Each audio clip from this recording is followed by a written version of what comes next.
تو انہوں نے نہایت ہی معمولی سا فرغل یعنی کہ لمبا چولا پہنا ہوتا ہے۔ اس دور میں فرغل ہی پہنا جاتا تھا، یعنی کہ ایک لمبا چولا ہوتا ہے، چوغا بھی اس کو کہہ سکتے ہیں، وہ پہنا جاتا تھا۔ تو انہوں نے وہ پہنا ہوا تھا مرزا غالب کو، اور وہ بہت ہی معمولی سے کپڑے کا تھا۔ مرزا غالب کو دیکھ کر بہت افسوس ہوا، ان کا دل بھر آیا کہ ان کے جو دوست یہ ہیں یہ بہت ہی اعلیٰ قسم کا کپڑا پہنتے تھے، اور آج ان کی حالت یہ ہے کہ انہوں نے بہت ہی معمولی سا کپڑا پہنا ہوا ہے۔ تو مرزا غالب نے اپنا قیمتی سوٹ جو تھا وہ اپنے دوست کو یہ کہہ کر دے دیا کہ حضرت آپ کا یہ سوٹ مجھے بہت پسند آیا ہے، اگر آپ چاہیں تو یہ میرے والا لباس آپ لے لیں اور اپنا یہ لباس مجھے تحفے میں دے دیں۔ تو اس طرح سے آپ نے اس اپنے دوست کی مدد کی۔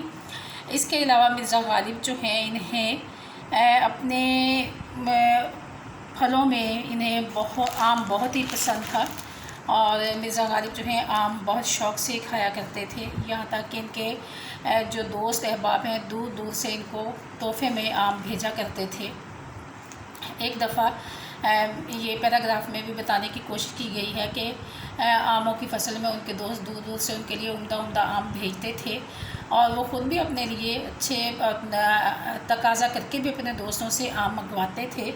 تو ایک اس میں واقعہ، اس پیراگراف میں ایک بہت ہی اہم واقعہ بتانے کی کوشش کی گئی ہے کہ ایک دفعہ آپ بہادر شاہ ظفر کے ساتھ ان کے باغ میں ٹہل رہے تھے، اور آپ بار بار آموں کی طرف دیکھ رہے تھے۔ تو مرزا غالب جو ہیں کیونکہ انہیں آم پسند تھے اس لیے بار بار وہ آموں کو دیکھ رہے تھے، حالانکہ اس باغ کے جو آم تھے وہ صرف بادشاہ کے لیے، ان کی بیگمات کے لیے تھے۔ لیکن جب بادشاہ بہادر شاہ ظفر نے دیکھا کہ مرزا غالب جو ہیں بار بار آموں کو دیکھ رہے ہیں، تو بہادر شاہ ظفر نے پوچھا مرزا کیا دیکھ رہے ہو؟ تو مرزا غالب نے نہایت ہی اچھے انداز میں کہا کہ بادشاہ سلامت، میں ان آموں کو دیکھ رہا ہوں کہ کس دانے پر میرا نام لکھا ہے۔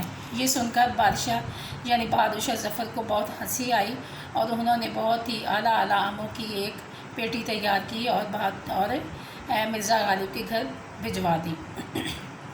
لاسٹ پیراگراف میں دیکھیں کہ مرزا غالب جو ہیں انہوں نے یہ بتانے کی کوشش کی گئی ہے کہ مرزا غالب یہاں بھی ان کی آموں ہی کی بات ہو رہی ہے کہ ان کے دوست جو ہیں وہ دور دور شہروں سے ان کو آم جو ہیں تحفے میں بھیجتے تھے، اور بطور تحفہ بھیجتے تھے، مگر آپ کا آموں سے دل جو ہے کبھی نہیں بھرتا تھا۔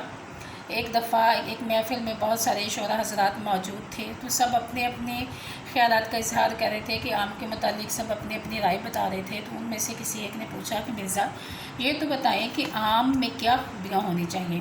تو آپ نے کہا کہ میرے نزدیک آم میں صرف 2 باتیں ہونی چاہیے کہ میرے نزدیک آم میں 2 باتیں ہونی چاہیے کہ آم ہو، بہت ہو اور میٹھا ہو۔ یہ بات سن کر تمام حاضرین جو ہیں ہنس پڑتے ہیں کہ انہوں نے بہت ہی اچھی بات کی تھی کہ آم ہوں، بہت ہوں اور وہ میٹھے ہوں۔ جی بیٹا، یہ چیپٹر کا جو مین تھیم ہے، مقصد ہے، اس کا متن جو ہے وہ میں نے آپ لوگوں کو سمجھا دیا ہے، اور اس طرح سے اب آپ لوگوں کو آسانی ہوگی کہ خلاصہ جو ہے کس طرح سے لکھنا ہے۔ تو اس سبق کا جو ماخذ ہے یادگار غالب ہے۔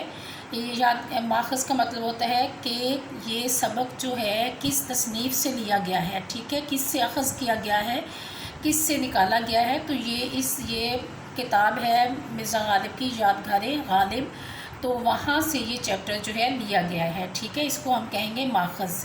اور بیٹا خلاصہ لکھنے کا طریقہ میں آپ لوگوں کو بتا دوں کہ خلاصہ لکھنے کے لیے آپ ہمیشہ یہ کوشش کریں کہ پہلے چیپٹر کی اچھی طرح سے ریڈنگ کر لیں، اور پھر اس کو بعد چیپٹر کو ایک کہانی سمجھ کر پڑھیں۔ جب 1-2 دفعہ آپ اس کو اچھی طرح سے ریڈ کر لیں گے تو جو کہانی ہے اس کو اپنے دماغ میں بٹھا لیں اور اس کو بار بار دہراتے رہیں، اور جب آپ خلاصہ لکھنے بیٹھیں تو بیٹا ہر پیراگراف میں سے جو مین باتیں ہیں، ٹھیک ہے، ان کو اپنے الفاظ میں لکھ دیں۔ خلاصہ ہمیشہ کوشش کرنی چاہیے خلاصہ جن الفاظ میں بیان کیا گیا ہے انہی الفاظ کا آپ ذکر کریں۔ خلاصے میں اپنی طرف سے باتیں گھڑ کر یا اپنی طرف سے باتیں بنا کر نہ لکھیں، اور خلاصے کی شروعات بالکل جیسے سبق میں ہے شروعات اسی طرح سے کرنی چاہیے، اور اختتام جو ہے خلاصے کا بالکل ویسا ہی کریں جیسا کہ چیپٹر کا اختتام ہوا ہے، ٹھیک ہے۔ اور پہلا پیراگراف جو ہے اور آخری پیراگراف تک آپ نے اس بات کا بھی ترتیب کا بھی خیال رکھنا ہے کہ ترتیب جو ہے سبق کے مطابق ہونی چاہیے۔ اور بیٹا خلاصہ جو ہے آسان الفاظ میں لکھا جاتا ہے، اس میں آپ اپنی طرف سے کوئی ایڈیشن نہیں کر سکتے۔ اور مین الفاظ جو ہیں اس میں کچھ الفاظ کو جو مین آپ کو لگیں ان کو ہائی لائٹ کر دیتے ہیں، مارکر کے ساتھ لکھتے ہیں۔